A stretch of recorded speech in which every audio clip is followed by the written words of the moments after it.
जब केशव को हॉस्पिटल ले जाया गया, उसके बाद केशव को जब होश आया और उसने अपने सीनियर को मेरा नंबर दिया, उन्होंने मुझे कॉल किया कि भाई ये दुर्घटना जो हुई है इसमें केशव ठीक है और एडमिट है हॉस्पिटल में।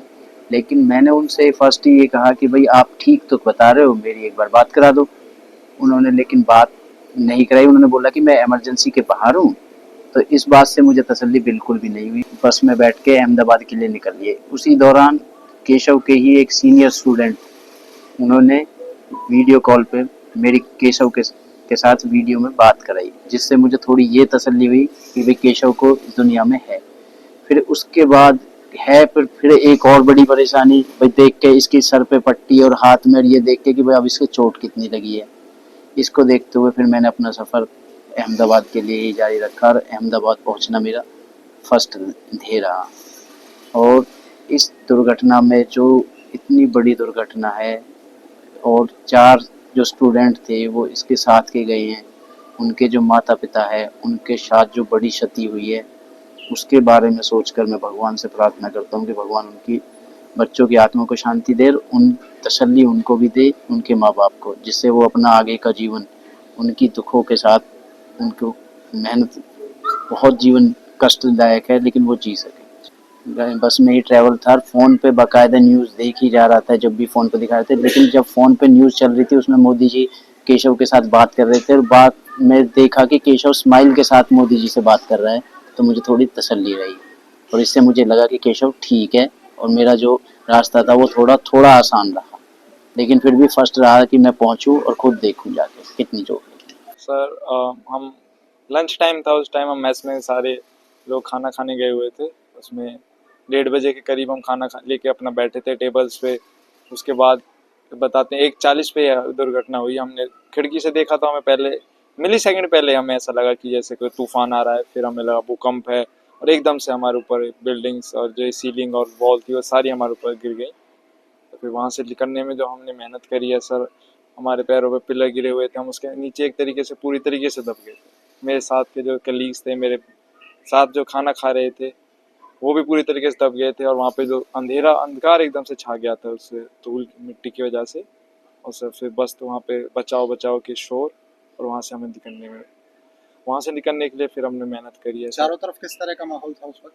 सर चारों तरफ भगदड़, भीड़ और शोर का माहौल था सर। जो बच्चे थोड़े सही थे उनने वहाँ से एग्जिट का सोचा जल्दी से, कुछ लोगों ने हमें बचाने के लिए भी आए आगे।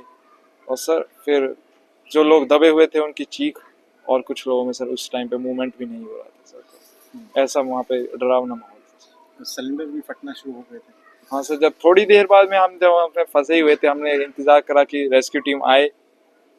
हालांकि हमें तो ऐसा लगा था कितनी जल्दी आए, लेकिन उसमें टाइम लगता है। तो फिर पीछे से सिलेंडर ब्लास्ट होने शुरू हो गए सर। तो उससे एक नया डर पैदा हुआ कि हमें यहाँ से और भी जल्दी निकलना पड़ेगा, वरना हमें बर्न्स की इंजरी भी आएंगी।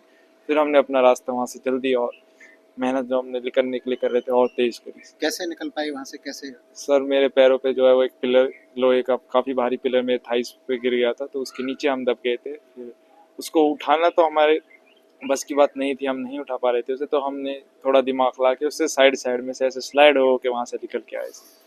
तो वहाँ से निकल के फिर हमने अपने दोस्त को बचाने की कोशिश करी।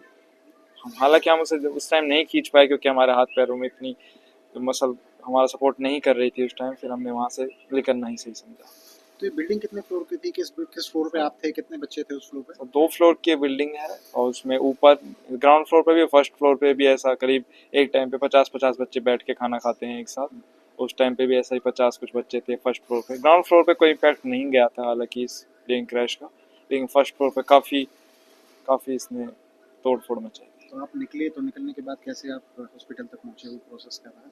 तो जैसे ही मैं निकला सीढ़ियों से उतर के आया, तो आसपास काफ़ी भीड़ थी, काफ़ी लोग चिल्ला रहे थे, मदद के लिए गुहार लगा रहे थे। फिर मैं अपनी स्कूटी की तरफ गया था चाबी लेके कि हॉस्पिटल यहाँ से जाना पड़ेगा। उस टाइम मेरा दिमाग ने इधर उधर देखा ही नहीं कि मैं किसी से मदद मांगूँ या क्या करूँ। फिर मेरे एक सीनियर है मेरे काफ़ी अच्छे, उन्होंने मुझे अपने साथ बिठाया स्कूटी पे, और मुझे पास में ही हॉस्पिटल, जो हमारा सिविल हॉस्पिटल है अहमदाबाद है, वहाँ तक लेके गया। हॉस्पिटल में किस तरह की व्यवस्थाएं थी, क्या रहा वहाँ? हॉस्पिटल में सर काफ़ी इमरजेंसी सिचुएशन बनी हुई थी। काफ़ी बहुत सारे पेशेंट्स मेरे से पहले भी पहुंचे थे, मेरे से बाद भी आए जा रहे थे, जिनको हेड इंजरीज थी, जिनका सीरियस केसेस थे, उनको प्रायोरिटी दी जा रही थी सर।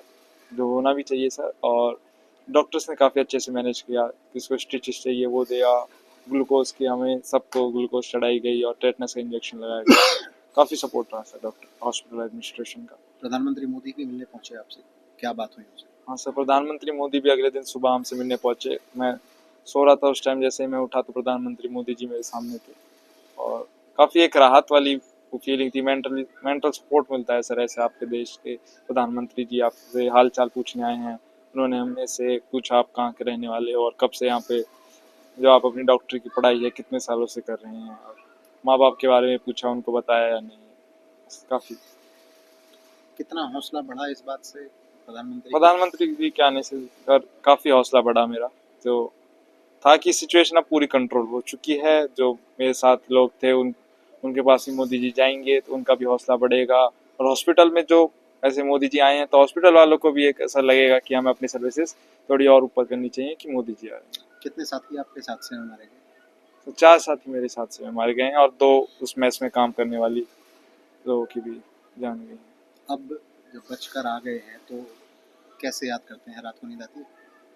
रात को सर काफ़ी मैं कोशिश करता हूँ उस हादसे को ना याद करूँ, लेकिन जब भी याद आता है तो सर एक डर अंदर आता है और मुझे अपने दोस्तों की याद भी आती है सर बहुत ज़्यादा, और एक अंधकार सा दिखाई देता है सर।